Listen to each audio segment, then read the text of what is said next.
operations, you're going to rely on PEMDAS. Please excuse my dear Aunt Sally. Parentheses, exponents, multiplication, division, addition, subtraction. Alright? So, looking at the parentheses first, there's no like terms. So, we can't do anything with that. Exponents, nothing. Multiplication, yeah.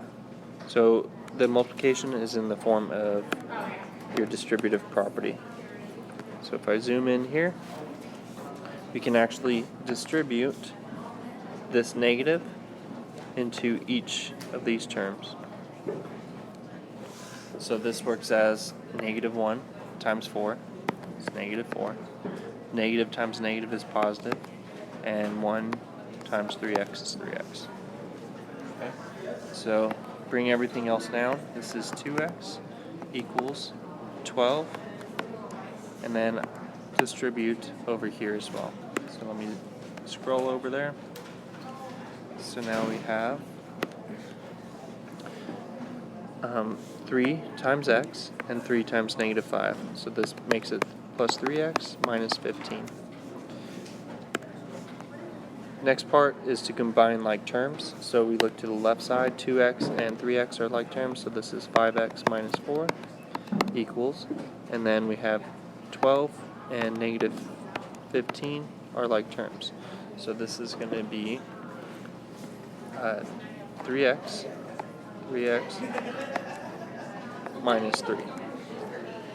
So now I have to move the x's to one side, numbers to the other. So I'm going to subtract 3x first. We're going to move the x to the left side and numbers to the other. So this is 2x minus 4 equals negative 3. Add 4, add 4. This is now 2x. Oh, let's erase that. This is now 2x equals 1. And 2x is multiplication. Opposite of multiplication is division. So I got to divide by 2 on both sides.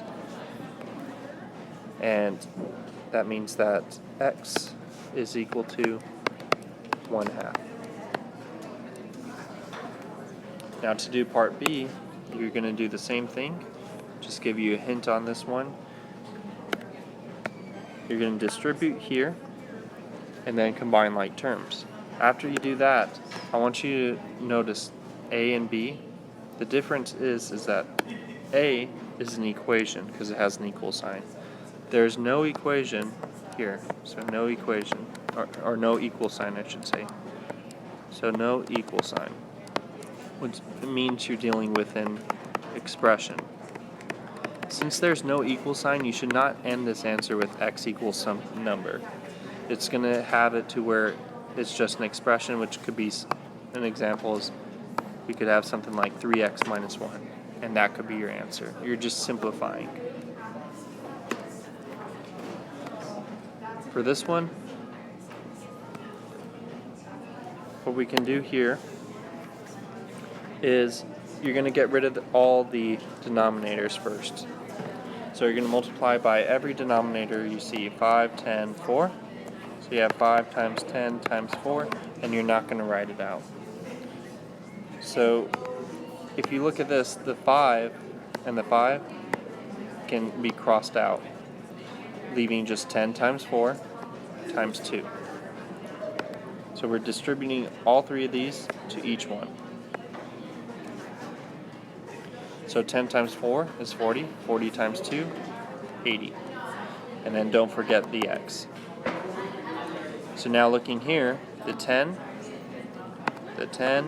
and this 10, they cross out. So you have 5 times 4, which is 20, times 1 is just 20. But make sure that you remember this negative right here, and that'll give you negative 20.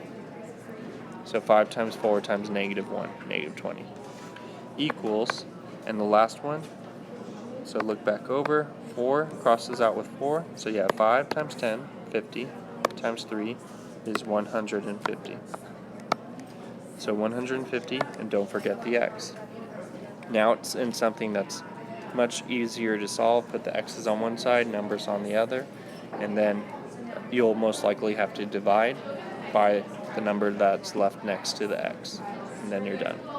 So I'll leave that one for you guys to do.